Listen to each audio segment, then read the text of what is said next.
campus of Carnegie Mellon University in Pittsburgh, Pennsylvania. We welcome you to the Software Engineering Institute's webinar series. Our presentation for today is the evolving role of the Chief Risk Officer. Depending on your location, we wish you a good morning, a good afternoon, or a good evening. My name is Shane McGraw, your moderator for the presentation, and I'd like to thank you for attending. We want to make today as interactive as possible. We will address questions at the end of the presentation. You can submit those questions to our event staff at any time using the questions or the chat tabs on your webinar control panel. Another 3 tabs I'd like to point out are the Download Materials, Twitter, and Survey tabs. The Download Materials tab has a PDF copy of the presentation slides there now, along with an overview of our CRO program. The survey we ask you to fill out upon exiting today's webinar, as your feedback is always greatly appreciated. For those of you using Twitter, be sure to follow at CERT Division and use the hashtag SEIwebinar. Now I'd like to introduce our talk facilitator for today, Ms. Summer Fowler. And Summer is the Technical Director with the CERT Division Risk and Resilience Management Directorate. Summer, welcome. All yours. Thank you so much, Shane.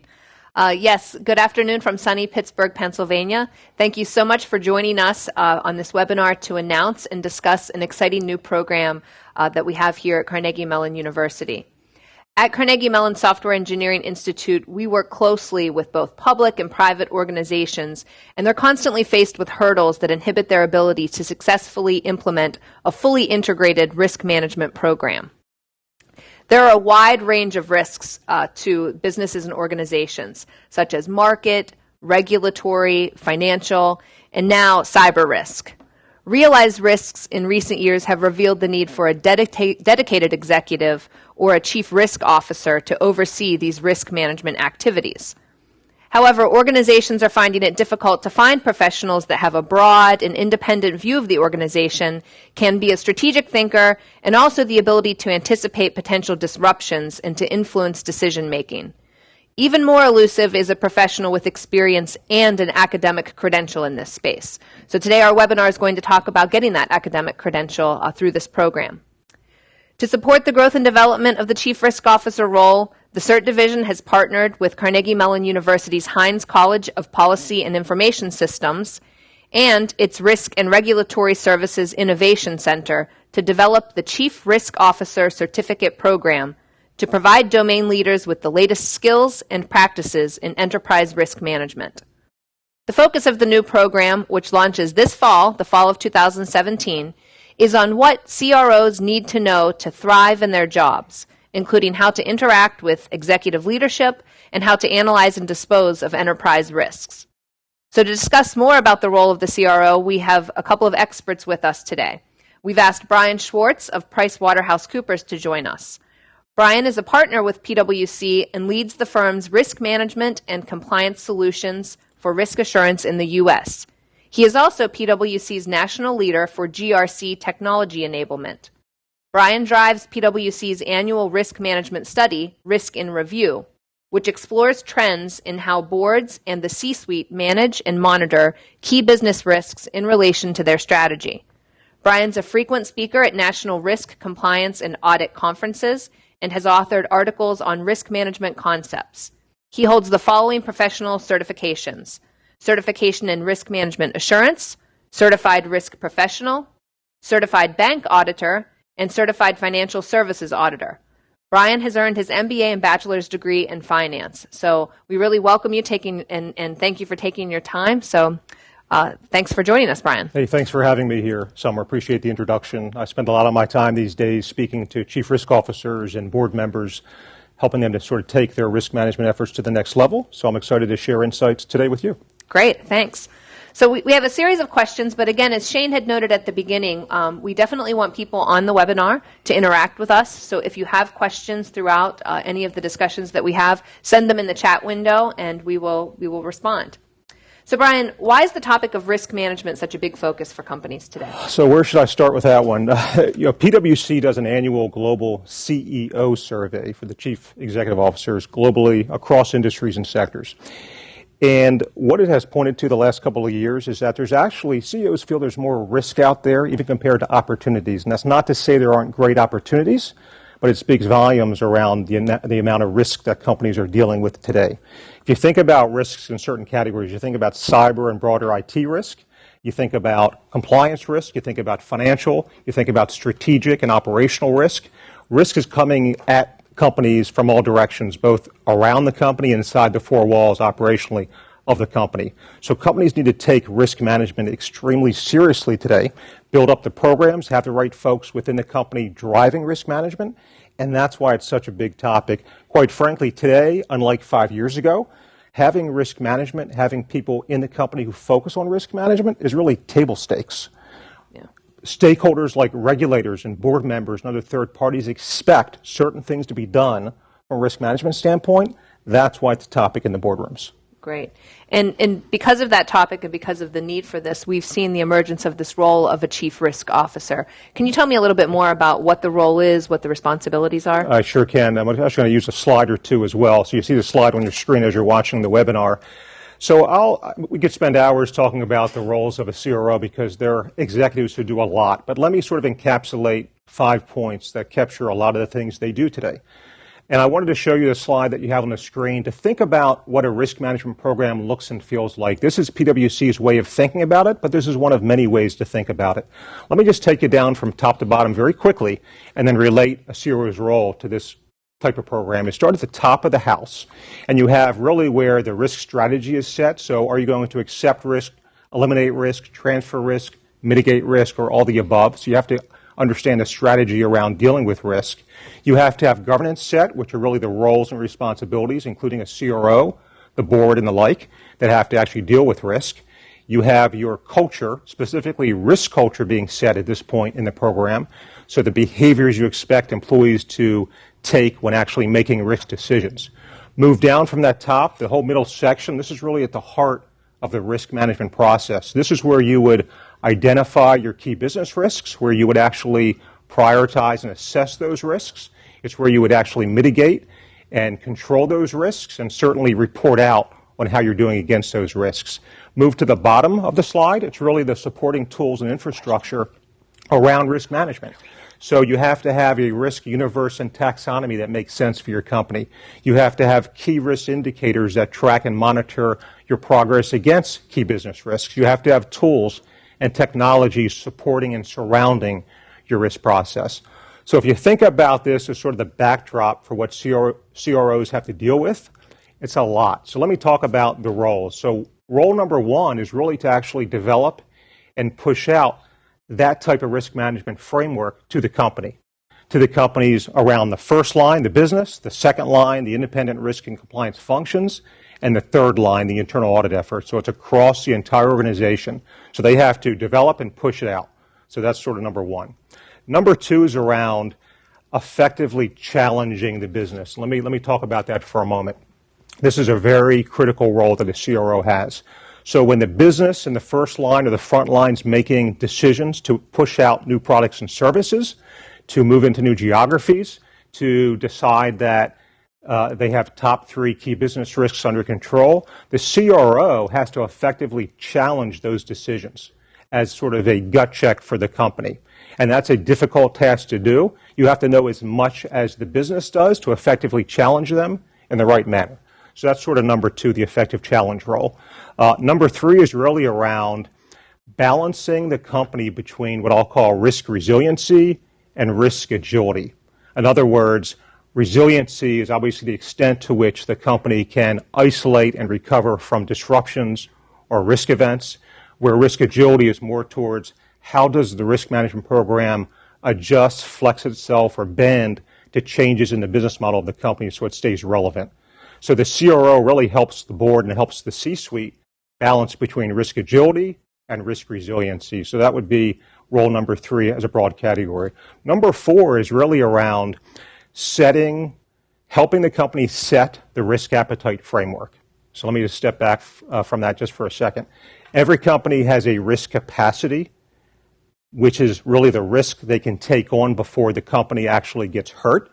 So you back off from that capacity and you actually develop your risk appetite. So that's the amount of risk you want to take on to achieve your strategic objectives and to push through your strategic and operating and financial priorities. So the CRO has a role in helping the company and helping the board facilitate determining the risk appetite framework. So that would be number 4. The fifth one I'll mention is really around the board reporting process. So the chief risk officer is the one person in the organization that has to take a holistic, enterprise-wide look at risk, because nobody else is doing that, right? Everybody else is dealing with their relevant risk universe and their risk categories. The CRO takes a broad view across the organization, takes the amount of risk that's happening and occurring in the company, and pushes that up against that risk appetite. So they aggregate the risk against the risk appetite and report that to the board, to other stakeholders, as well as do other reporting to the board. So that's really the risk reporting category. That's how I would sort of encapsulate 5 broader categories of what they do for a living. That's great. And in the module that you will be teaching as part of this program, you go through that determination of risk appetite. That's right. In a lot of cases, boards or executives are not giving the risk appetite. So how do you determine that? How do you structure it? How do we work that? I know that's been a really hot topic lately. Big responsibility for CRO, a lot of pressure on that process. Absolutely. So Shane, I think we also have a question from the audience. We do, and it's something you kind of just covered, but we have people coming in and out Sure. at different times. So from Nancy, wanting to know why a separate risk officer. Doesn't that encourage large organizations to keep a department rather than ensuring risk is determined and tracked throughout the organization at every level? Yeah, it's important. And listen, every company is not going to have a separate risk officer and a separate risk function. Big organization, that is the trend, though. The reason you want a separate executive to wear the CRO hat and not combine it with, let's say, the CFO or CEO, because you do want second-line independence. I talked about the second line of defense of a company, and actually the next slide I can put on your screen as I answer this. Every company has 3 lines, as I mentioned. The second line is where the CRO should sit. That's where his or her function should be, and they should be able to effectively challenge the first. If you're part of the first line, or you're part of the third line, you can't effectively challenge the first. You've basically taken away one of your lines of defense as a company, and that's not a good thing with all the regulatory pressures most companies have today. So that's how I would answer that. So a follow-on question to that would be, those companies that have not yet designated a CRO, what do you recommend that they do? Yeah, great question, Summer. So I spend a lot of my time in financial services, and they're the ones who they're way ahead of the curve in terms of the regulatory pressure to have CROs and have formality around it. But I also deal with non-FS companies, healthcare companies, consumer products companies, industrial products companies. They also need CROs. But I always hear from them, what if we can't designate a CRO? What do we do? And back to the question I just answered, it's okay initially to have somebody wear 2 hats if you need to. The important thing is give somebody risk responsibilities beyond the business, beyond the day-to-day business decisions. So you have people, a CFO potentially could wear the CRO hat until such time where you can actually put in a separate CRO. It makes it more challenging to effectively challenge, but it's still a good thing. And listen, every company that's successful does already manage and monitor risks. Otherwise, you wouldn't be successful. So it's important to give that hat to someone. Here's another way companies can do it, though. Some companies do what I call a ROC concept, ROC, a Risk Oversight Committee. So they would take, this is at the management level, not the board level. They take a group of people, usually chaired by whoever's going to be in charge of VRM, and they form a committee. And that committee meets monthly or quarterly to talk about what the key business risks are and how they're being mitigated at the company today. And that committee can be very effective until such time as you can name a separate CRO. And when you do that, it's okay. You'll have the CRO chair that committee, but it still gets involvement from the first line, the second line, and the third line. That's how I would answer that. Great. So we know it's important for organizations to have someone in this role managing the risks. But say you are a CRO or are aspiring to be a CRO. Sure. What are the important skills and competencies that you should possess? How much time do we have now? It's you all know out there, it's a tough job to have. So here's how I would sort of talk about that efficiently here. It's really important that the person who wears the CRO hat is very deep in that industry sector where the company plays. And let me tell you why. Risk taxonomies and the relevant risks companies face, it often differs by industry sector.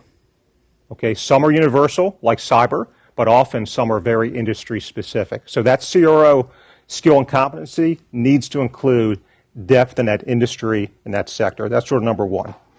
Number two, there's an inherent connection between risk management at a company and the strategic planning process, because you can't strategically plan without thinking of the risks that could curtail you, and you can't do risk management without thinking of relevant risk to strategy.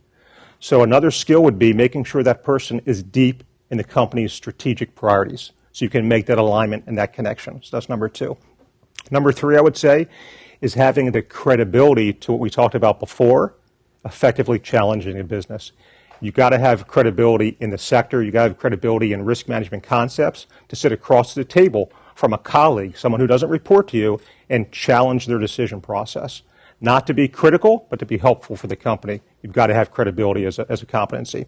Number four, really being consultative and collaborative. I'll even use the word collaboration, because there's a trend in companies today where they're trying to integrate all the different risk assurance functions, and you've got to be collaborative with your chief compliance officer, with your chief audit executive, and with your business unit executives. You want them coming to you to pull you in.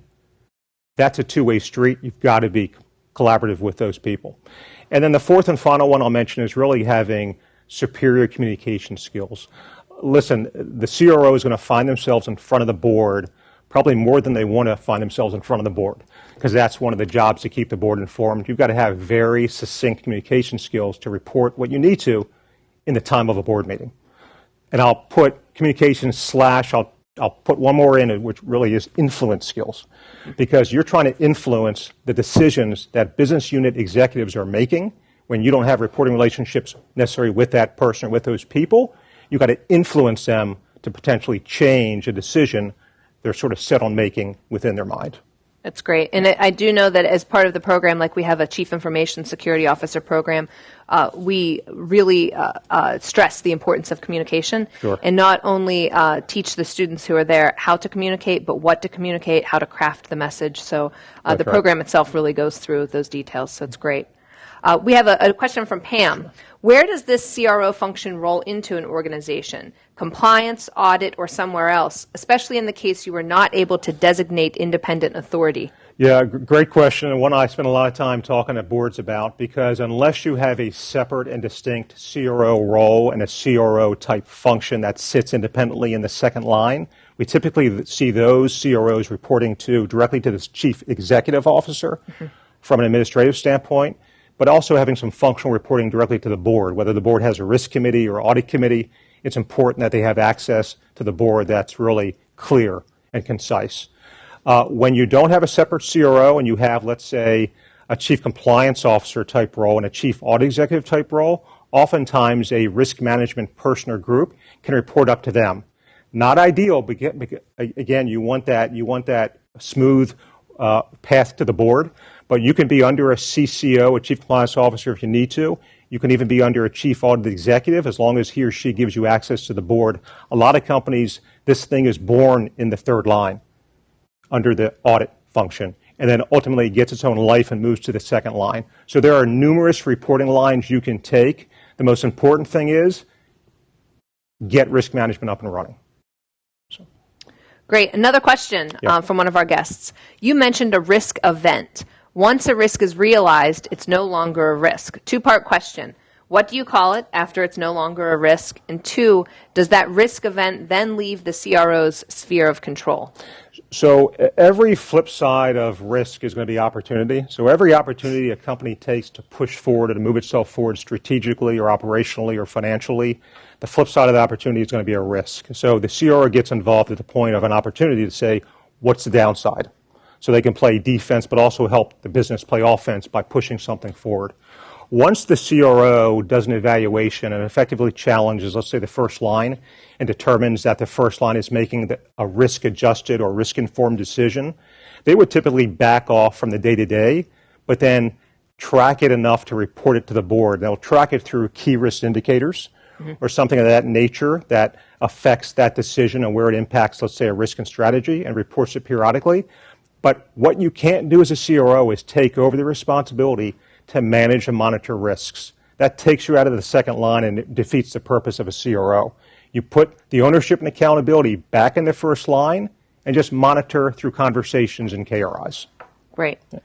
So, Brian, you live this every day. I do. It's something you work with organizations who have CROs, Yes. organizations that don't. What would you say to people who are watching this webinar who are considering attending Carnegie Mellon University's Chief Risk Officer program? First, good for you. It's not an easy role, but it's a very important strategic role. So I commend you for even watching this webinar and to be thinking about this Carnegie Mellon program. Think about what I mentioned earlier about the intenseness around risk management for a company, right? A corporate governance structure at a company includes risk management as one of its key components or elements. So it's very important. CROs need to understand the latest risk management thinking around tools, techniques, approaches, methodologies, so they can do their job even better. So whether you're in the role today or you're watching this because you want to actually get into the role, you aspire to get into the role tomorrow, you need to take your skills and competencies to the next level. This is the type of program that will offer a very pragmatic and very tangible risk management concepts where you can go back to your company and make a direct impact. Great. Another question before we let you go. Jake has a question. I love the insight and have been in that position as a senior risk manager. While the position was very successful and effective, there was a very well understood us and them mentality. Management empowered me and our team to do this to the fullest extent. However, was not given authority to make the changes with other engaged teams, leaving us in a not complete buy-in to the concept. How does one ensure that the CRO is not only empowered, but carries authority with earned credibility? Yeah, great question. I mean, the authority comes from the reporting line. Like I mentioned, the CRO needs to have a direct line to the CEO and to the board in a perfect world situation, and that automatically obviously creates credibility just from a reporting line standpoint. Then if you have the skills we talked about, you're deep in the sector and industry, you understand the strategic priorities, you understand the key business risks, you're going to earn credibility by having those types of conversations and supporting conversations with the business. So if you can become a partner of the business while keeping a second line perspective, that's a win-win for the company and a win-win for you as a CRO. So it's very doable to do that. It's hard, it's challenging, but you can get there. Well, Brian, thanks so much for your time. I know Brian will be sticking around till the end of the webinar, so if you have other questions, please continue to send them. We really do look forward to your full course module in September, so thank you. No, thanks for the time. Great. Now I'd like to welcome up to the webinar Greg Porter. Greg is the founder and owner of Allegheny Digital, a Western Pennsylvania-based security and privacy services company specializing in network infrastructure security, digital forensics, regulatory compliance, and enterprise risk management. For the past several years, Greg has both led and delivered comprehensive assessment activities that monitor, test, and audit the effectiveness of information system security, risk-managed governance and controls, and legislative conformance. In addition to his technical degrees from the University of Pittsburgh and our own Carnegie Mellon University, Greg maintains several information security-related certifications and is a certified information systems security professional and a certified information security manager. Greg, you've been a resident affiliate with the CERT Division of the Software Engineering Institute for over 8 years now, so you've been a great friend to us and to our programs. Greg teaches for the Chief Information Security Officer Executive Certificate Program, the CISO program that we have, and he's developed a module for the CRO program, which launches this fall as well. So welcome and thanks for joining us, Greg. Thank you, Summer. Appreciate the introduction and delighted to be with you here today to talk a little bit more about the CRO program, but also the important aspects that cybersecurity play in the role in terms of calibrating risk in today's business environment. Right. So Brian talked a lot about communication, and a question I have for you is, how common is it to see boards informed of security-related risks? That's a great question, Summer. I'd like, on the one hand, to echo Brian's sentiments in terms of large organizations. We see that handled often quite capably in terms of communicating at the highest level, executive leadership, stakeholders, and the board. However, a lot of the organizations that we work with really, at this point in time, are looking to achieve that degree of organizational maturity. And there's a number of ways that they can do that, but I think you kind of begin when you think about cyber in particular. If we don't have that enterprise-wide view, we can kind of start to think of cyber-related risk in terms of IT only. Right. And that's becoming more and more dangerous as we evolve into the Internet of Things, the emergence of autonomous vehicles and so forth, data everywhere on multiple devices. we really need to think about this technology ecosystem. And I think in terms of putting that a little bit in context, where does risk lie within the organization? We might not have the luxury of a chief risk officer role in our organization, and often cyber is kind of managing that responsibility. But it really comes down to 4 areas. I think people, information, technology, and facilities. So we can kind of bring that up in a broad context, but do we have an understanding of what the respective risk is in each of those areas? Not just to our data and the systems, that's often most obvious, but the facilities and the people, not just our full-time employees, but maybe some external consultants that we could be perhaps working with. So that's one aspect of it. Now, that's quite a wide base. How do we address that risk, not just from a cyber perspective, but enterprise-wide? And that's really incumbent on having adequate staffing and funding.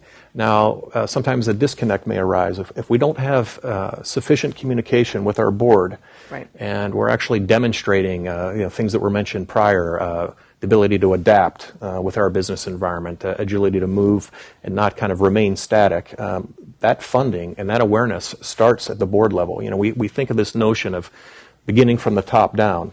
But if we're not communicating with our board and stakeholders, we're certainly not going to have that visibility. So it's easy enough to say, but again, I think from an emergent property, one of the things that we can look to do as an organization, if you're not already having maybe quarterly touch points with your board from a risk and cyber-related perspective, something that you can look to aspire to, inform the board. And I, almost without fail, when we go into a client these days, we'll get feedback from executive leadership. A board member showed up with a recent article, or they're showing it on their mobile device, and that then becomes the important priority that they need to focus on. But there's other ways, you really want to kind of advance that conversation. And I just might add quickly, one of the things that we've had success with recently over the past few years is actually inviting not just executive leadership, but board members to attend things like tabletop exercises where we can go through not just maybe a cyber-related exercise, but any number of operationally detrimental events. We kind of role-play that, and that's extremely powerful to have the board member there that can really put the risks that might arise in context, not just digital risk, but some of the other areas of the business, and understand, is this an issue that we don't have adequate funding, or we need to increase staff? And that really opens up the conversation at the executive level. Had we never done those types of exercises, we wouldn't have that interaction. So it's a good place to start. Great. So Jake asked a question that I think you started to address here. Can you please address the full extent of a CRO? Some believe it only resides in the financial aspect, but we utilized it in his role to address the business units across the board of all team functions. And that's what you were discussing, that this isn't just a cyber issue, it's not just a people issue, it's a lot of assets. But can you discuss the challenges that a CRO has in addressing this and the financial aspects that the board wants to hear about? Yeah, sure, Summer. So I think just in terms of Jake's question, when we think of risk, especially when I talk to cybersecurity leadership, we have to remain mindful of those 4 areas that I mentioned: people, information, technology, and facilities. So calibrating risk becomes important in those areas. One of the ways that you can do that, it was mentioned, a risk oversight committee. In cyber, we do see the emergence of things like information security management systems. Mm-hmm. So again, you're thinking of that threat horizon, that risk horizon, what are we dealing with currently, but also what's emerging. And if we don't have that vigilance or that oversight, we're oftentimes going to miss what's right in front of us. And if we need a painful reminder, if we look at the events from just last week, that organizations globally are often ill-prepared to meet these digital risks and how it impacts things like life-critical systems. Mm-hmm. In healthcare, it can be fairly significant if you take down something like an electronic health record system, or if we think of the grid as we introduce more and more technologies. So I think assessing risk enterprise-wide, that's a good way to kind of interact with the CRO, and cyber as well. Many times you might not have that luxury of both roles.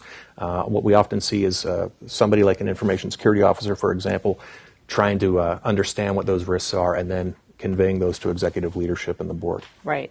And as part of the program, and we'll talk about the curriculum a little bit later, the CRO program does discuss how to address risk from an enterprise-wide standpoint with very practical advice and tools and tips and techniques on how do you address enterprise-wide risks to be an operationally resilient organization. We know bad things are going to happen, so what we really want to do is be able to operate through them. And that covers a whole bunch of different types of risks. As we talked about, regulatory changes, changes in the law, changes to the financial state, or cyber risk. It does, Summer. And I think just as a shameless plug while we have the time, for those listening, kind of what you're alluding to is how do we maintain, what are these areas that we should be focusing on in terms of risk? I mean, sure, it's easy enough to kind of categorize it in the 4 areas that I mentioned prior. However, if you're listening to the webinar and you're looking for some resources, hey, this sounds interesting, but you know what, maybe I'm dedicated to one certain area of the operation. Perhaps it's business continuity, or it could be application development. What we've done at CERT over the past number of years is develop something called the resilience management model. I think now it's up to 26 process areas. So that's a way that you can actually download those respective process area documents, look at how to not only establish competency in that process area, but how do we mature that over time, up to and including board level visibility, executive presence, and so on. So, just maybe a resource to consult if you're thinking about how do we stand up, not just manage a CRO position, but manage technical, administrative, and physical risk within the organization, because more and more we're seeing that convergence across those 3 areas. Absolutely. So the role of the Chief Risk Officer is an emerging one. We see more and more that companies are leaning towards having this role inside of the organization. But how do you see this role evolving or expanding in the years ahead? Well, I think a number of notions come to mind from my perspective. I mentioned earlier, just a few minutes ago, that in the middle-sized businesses, that some of these organizations are still coming to terms with anointing an information security officer role. However, I think over time, whether it's legislatively driven, there's this expectation now that you're able to capably manage risk. Particularly as technology becomes more pervasive, whether it's in the cloud, IoT, which I mentioned. So having that understanding of what those technical threats are to the environment. I see a CRO position, it was mentioned nicely by Brian that we want to maintain visibility across all risks. But I think what I see emerging more is this notion of digital risk. How is the CRO staying informed of what those risks and threats look like?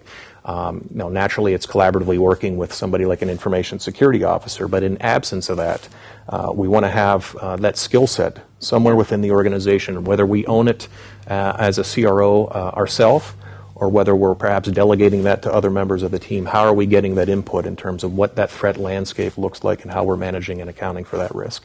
So I think a cyber kind of skill set, Summer, is an aspect I say playing an increasing role into this kind of notion of a CRO position.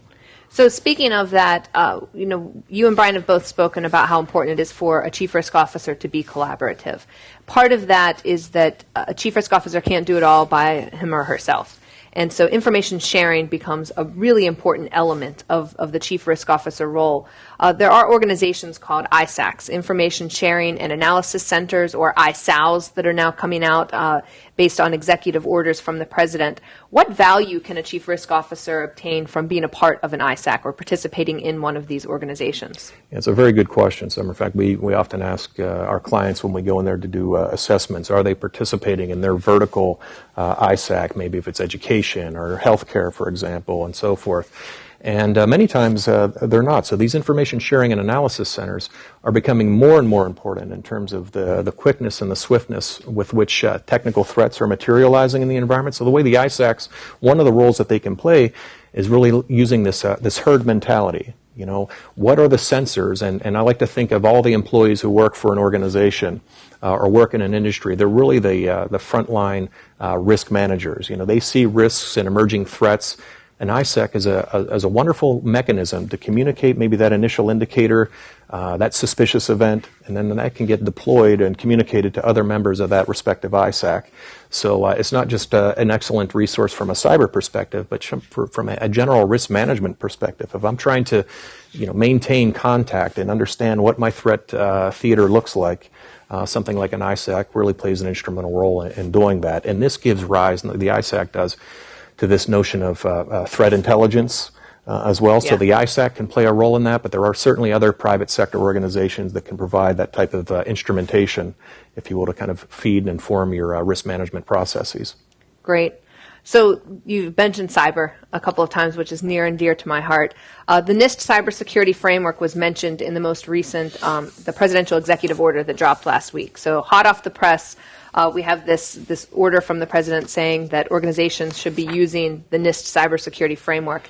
How does a program like Carnegie Mellon's Chief Risk Officer Executive Certificate Program prepare a CRO for things like these regulations that drop? Yeah, I think just first to acknowledge the executive order from just a few weeks ago. Long overdue, in my opinion, but it's great to see that. In fact, if we think about what's been going on in the industry, not just cyber, but just data protection in general, for a number of years we've had this concept of managing administrative, physical, and technical risk. Whether something that comes to mind for me is the HIPAA security rule, for example, but it exists within NERC and GLBA and also other applicable standards. But trying to drive accountability and ownership, right? I mean, from a competitive advantage standpoint, the more agile are, the better we are at calibrating and calculating risk within our environment. If our competitor isn't doing that, we can quickly kind of turn that into hopefully an advantage for our business. I think one of the roles and the way I see the program, the CRO program evolving, is giving the students that information, because you're learning collaboratively amongst your peer, but also bringing in subject matter experts who do this every day. So it's easy to say, well, how can we make something like risk management a competitive advantage? And those are aspects within the program itself that we cover, and hopefully give students and arm them with those ideas and feedback that we've gathered through working collectively with thousands of clients and businesses across the country and the globe as well. Yeah.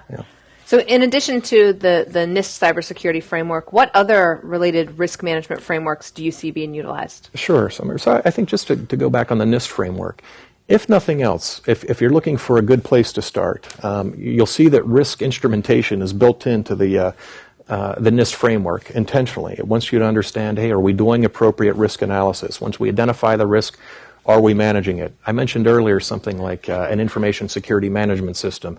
Some of you may be listening to the webinar here today.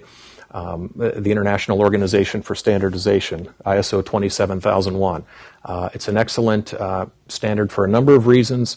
You can seek third-party certification, but beyond that, there's something called ISO 27005. So if you're looking to build this risk management capability, you can look to this documentation, these standards, and get a consensus, better practice opinion of how to build risk tolerances, assess risk, and actually build a program itself if you're doing this from the ground up. I might add just quickly, there's also value in doing a simple diff or a gap analysis, using these types of standards, whether it's the NIST CSF, ISO 27005, Octave Allegro, which we're very familiar with here at the SEI CERT, whatever that standard may be or that framework. It never hurts to go back and just calibrate your own program, do that diagnostic assessment. Are we doing these good things to meet what's considered better practice? So those are just a few off the top of my head that come to mind. So we talk a lot about cyber hygiene, and I kind of want to round out the cyber discussions that we're having. We do know that at least 80% of the attacks that are happening are on known vulnerabilities. So we're not doing a very good job in the cyber hygiene realm. In your opinion, what role will the Center for Internet Security's critical security controls play moving forward for organizations? I think an important role. It's just, if we start thinking about technical security controls, and this goes back to this knowledge and this understanding that a risk officer must maintain about their environment. All these risks, but we think about, how are we managing them technically? One of the things I like about the critical security controls is it gives us a technical prioritization in terms of managing technical risks. Now, you might look at the critical security controls and say, well, Greg, I don't see a control for writing policies, for example, and that's really not the intent. This is a consensus opinion on how we can establish managing technical risk within our environment. There was a slide prior to that I think we may have shuttled over quickly, but the point is that our defensive countermeasures are informed by offensive techniques. Makes sense, something so simple, but if we have from a risk management perspective, can we go back and talk to our network security engineers, perhaps even have a conversation with our information security officer?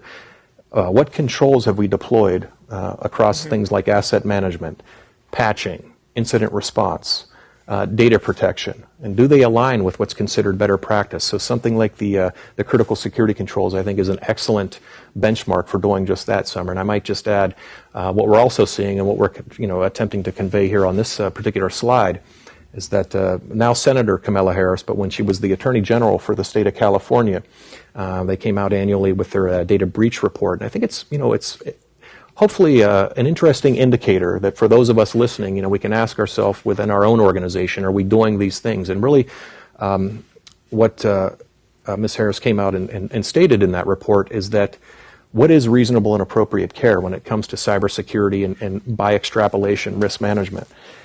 And they speak to actually using the critical security controls. And if you're not doing that, right, if you're not implementing these technical controls, and by the way, if you're listening, you're like, oh, geez, there's 20. That seems like a lot. I mean, good cyber hygiene, as dictated by the Center for Internet Security, is the first 5. You can begin with 1, but really this is what it's coming to. Do we have adequate and reasonable risk management within our organization? Reasonable security. By extension, in terms of this evolving, we can think about those of us within our respective companies that have purchased cyber liability insurance policies. These metrics, in terms of how we're extending these policies from an insurance perspective, where do we get these data points? Can we go to clients and say, are you doing what's considered these good things from a risk and cyber-related perspective? If you're not doing these things, that may impact perhaps negatively the premium that we're paying as an organization, and this could get to the point where it's a matter of millions of dollars. Right, and that in turn could be invested efficiently, more efficiently, perhaps, into our risk management and technical security operations. Great. I see we have a couple of other questions coming in that are related to other topics, so we will get to those for those of you who have asked questions. But Greg, I really want to thank you for taking time with us today, and if you can stick around with Brian, that'll be good so that we can get some questions at the end. I want to talk through a little bit of the logistics of the program. Sure. Brian and Greg are only 2 of our instructors who have deep technical expertise in the area of risk management. The program does impart applicable training, including topical discussions on current risk challenges and mitigation practices. The learning objectives are met through a combination of expert faculty instruction, business case analyses, and active exchanges with thought leaders in the field. This program is modeled after our very successful CISO executive program. We have currently over 120 graduates of our executive CISO program. And the CRO program, you can see on the slide up here, we have CISO graduates from a multitude of organizations, private sector, public sector, and then there are over 120 of them. That's created a great alumni network for those graduates. The CRO Certificate Program is a 5-month certificate program consisting of 9 modules.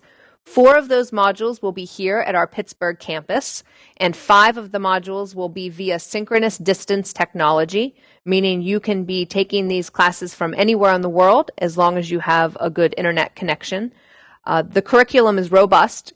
It covers topics spanning the role of the CRO with Brian, who's with us today, to how to build a risk program, measurement, tools, effective incident management, and even risk as a competitive advantage that Greg mentioned. So it's a really robust curriculum that covers a lot of different topics for a chief risk officer. As part of this certificate program, students will develop or enhance a risk plan for an organization. This is a very hands-on portion of the program. The plan is designed for students to apply several of the methods, tools, and techniques that are taught during the program and offers that hands-on approach for executive students who we know aren't here just to have just the sole academics, but they can take something away from this that they can apply directly into their current positions. In addition to the great faculty, the relationships that you build with other students is all a part of the Carnegie Mellon experience. You'll expand your knowledge and your network in the program. We welcome our first class of students on the CMU campus starting on September 20th for orientation and delivery of the first 2 modules. As you can see the schedule that is posted up before you, then there will be a series of virtual models. In the middle of the program, you come back to Pittsburgh and have another module here on site. Then there are 2 more virtual modules in December. And then you come back to Pittsburgh during the best time of year, January, in the nice winter of Pittsburgh, and there will be practicum presentations where you present the risk plan that you and your team put together for your assignment. We welcome our first class of students, as I said, starting this fall. We hope that you can join us for this exciting new program. And I've done enough of the talking now about the program itself.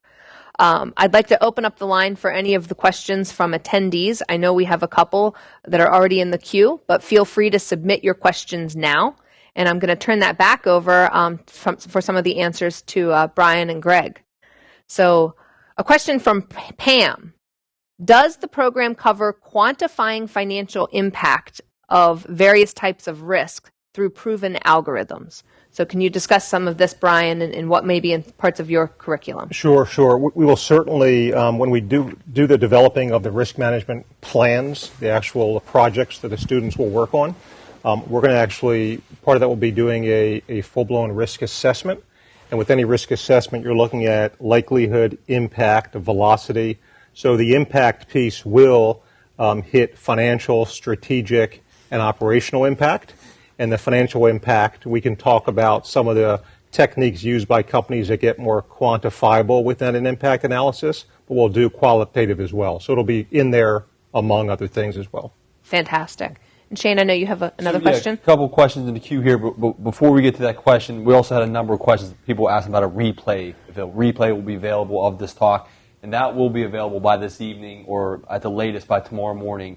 This will be archived. You just simply log in with the same URL and the same credentials you used to register today to be able to catch the archive. And just a quick reminder as well, please fill out the survey upon exiting today's webinar, as that feedback is greatly appreciated. So a question from Tijan asking, how does this, and you talked about some of this during, but people coming in and out, how does this role relate to the CISO role? What are the main differences? Sure, you want to start? Yeah, sure, Brian. So in terms of differentiator, I'll speak firstly to the information security officer role, and then Brian, perhaps you can speak more to the CRO role. Historically, and this won't change for the foreseeable future, the information security officer is certainly concerned about risk. Again, if you don't have the luxury of having a CRO, you may be managing that discipline within that role internally.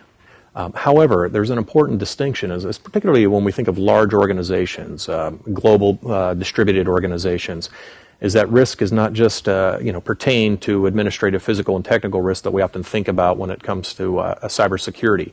It impacts any number of areas, operational risk, financial, and so forth. And that's what I really see as the differentiator, is that if I'm an information security officer, I'm really thinking about, as I mentioned, those four areas: people, information, technology, and facilities, and how I'm managing security-related risks in that context.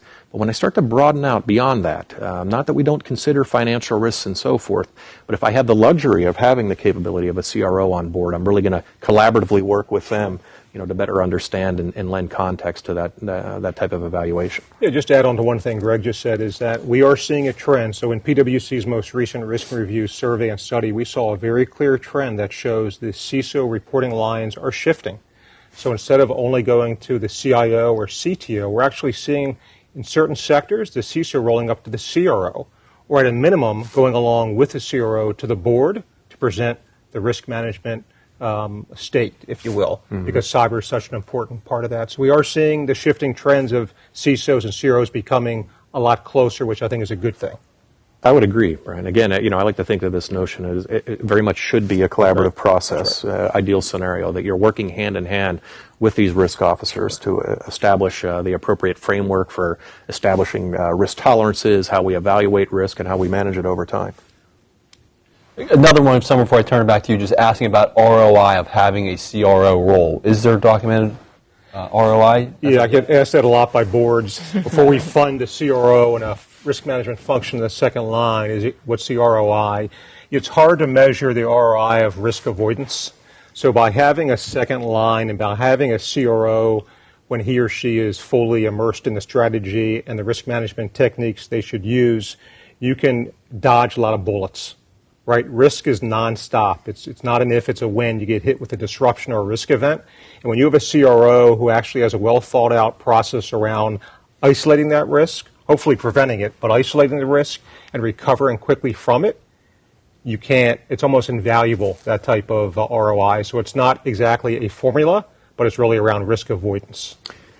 Yeah, great points, Brian. And I think just to add to that, and this goes back to Pam's question just a few minutes ago, when we're thinking about trying to justify return on investment for whether we assign a risk officer role or even your information security officer position, as I like to say, if we can't measure it, did it really happen?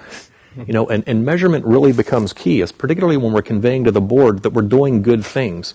You know, oftentimes a board will ask, well, Greg, how are we doing? I mean, we weren't hacked, right? And that's their most obvious thing that comes to mind for leadership in many cases. But we really want to kind of move away from that and say, defensively, what can we measure to demonstrate that the investment in this role, for example, is paying dividends to the organization? And again, you know, earlier we just touched upon it briefly, but we talked about the CRO role as a competitive advantage. The better we do at measuring, and if our competitors aren't doing that measurement, it's going to be an advantage for us because we're more agile and we're adaptive to the risks that may be presenting themselves to our environment.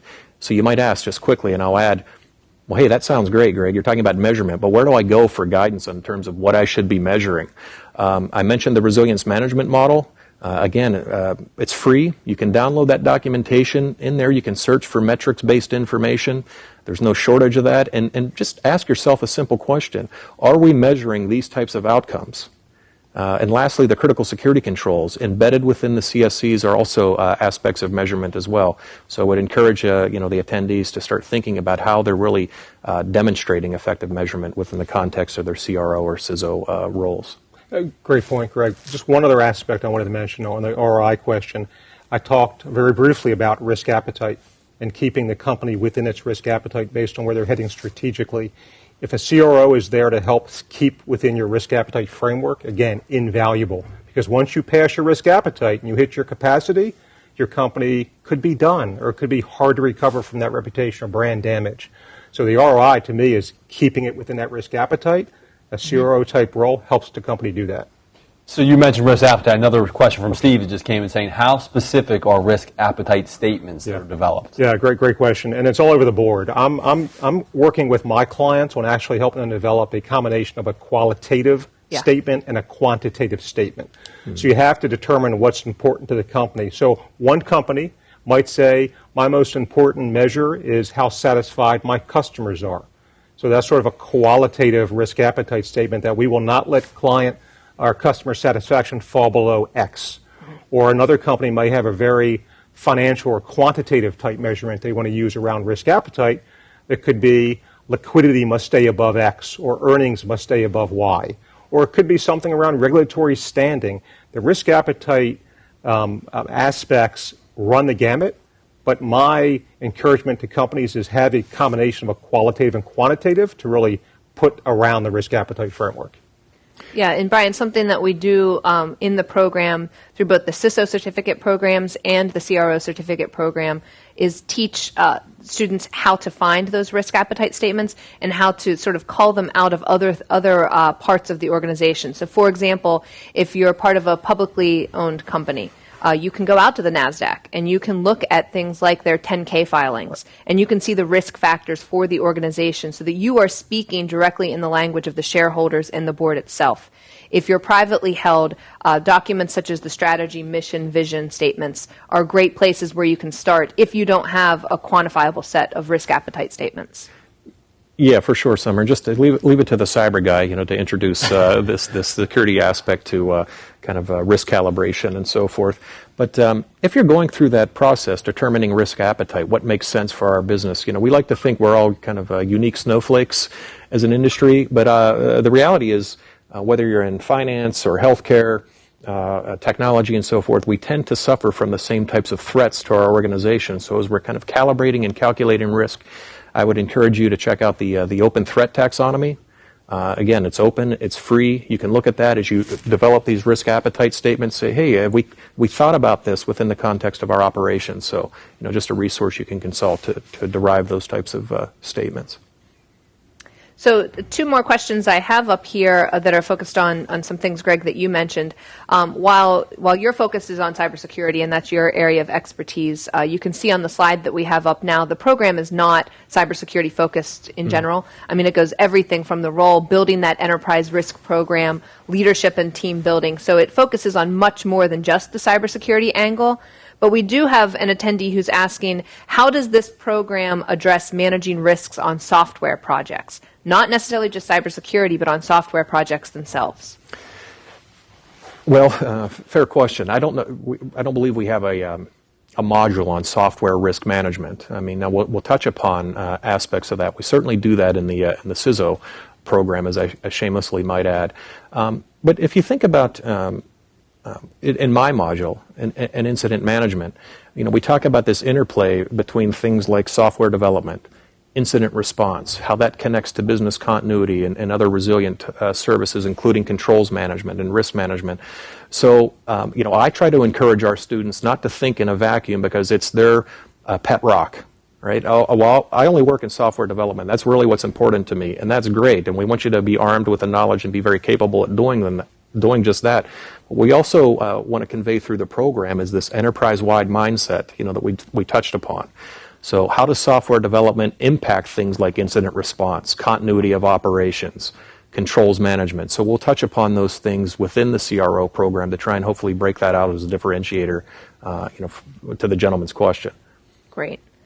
A question from Jay Lopez. Where can we access the CERT Resilience Management Model to evaluate? So that's a great question. The CERT Resilience Management Model is available for download on the SEI library. So sei.cmu.edu. Go to the library and do a search on CERT-Resilience Management Model. As an alternative, my team does develop and manage and maintain the CERT Resilience Management Model. If you look on the screen right now, you will see at the bottom my contact information. Feel free to reach out to me via email, and I can send you a copy of that document. So moving along to some other questions. What is different about this program compared to other programs? Are there other programs that are available out there? Brian, can you address this? I can tell you when we worked together to define this program at Carnegie Mellon, what we really focused on, or what I focused on very succinctly, was practical type solutions. So we could bring you in and talk about these risk management theories and these quant theories and keep it very much up here. But in my mind, the CROs that I work with, they want pragmatic, immediately impactful advice and techniques so they can actually be a strategic asset to their company. So these modules to me are very pragmatic, and that's why I think this program, is above. It sets the bar basically. Great. Greg, anything to add? Yeah, I would echo those sentiments, Brian. I really think, and I can look back on the CISO program that I've had the good fortune of being a part of from day one.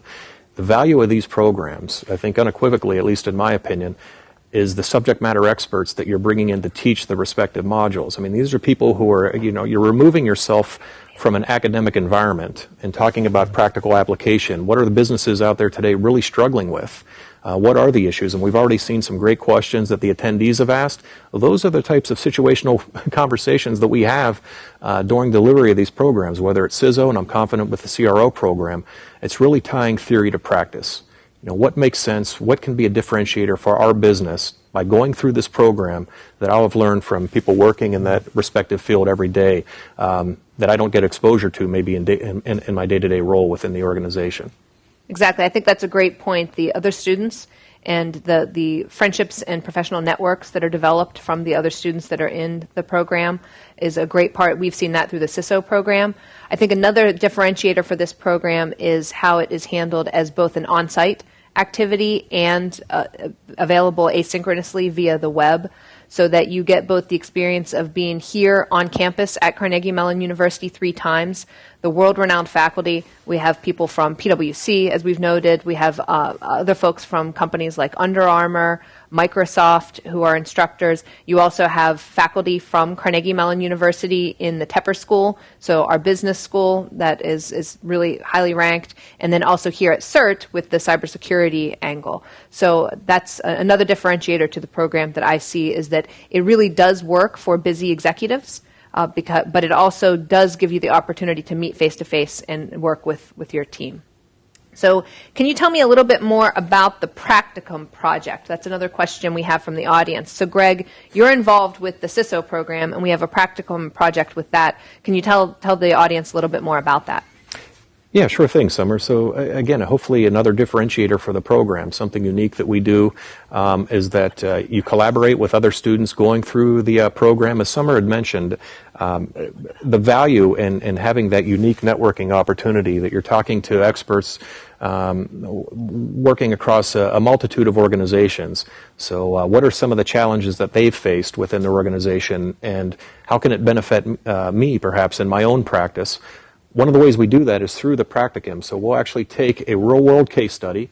Unfortunately, particularly in cyber and certainly in risk, there's no shortage of these types of case studies to do and analyze. But most importantly, we don't just analyze it. We collaboratively, as a group, look at what the issue is, present that to a board, really go through with a high degree of rigor. How could we have changed the outcome? In many cases, these are case studies for a reason. It was a negative event that impacted the business. What would we have done if we were in that situation? So it creates this opportunity to learn as a group and to think about, are we accounting for these types of behaviors and these potentially negative outcomes in our own operations? So I think the practicum is just a great way to tie together all the different modules that we go through within the program, and then tie that theory right to practice, within the time frame that we're actually going through the program. Right. I think the other great thing about the practicum project is that it allows the students to present to that board. So it puts you in the situation where you are presenting a risk plan to that board, and it provides a nice opportunity for you to practice that, and it's a safe space also, so that if you make the mistakes, you get the feedback here before you actually walk into your board or your executive management. Another question we have, what is the price of the program? So Shane pulled this up for me here. The price of the program is $16,500. However, there is a discounted rate for Carnegie Mellon University alums, CIO alums. We have a CIO program, U.S. government employees, and nonprofit professionals, and that discount rate is $13,750.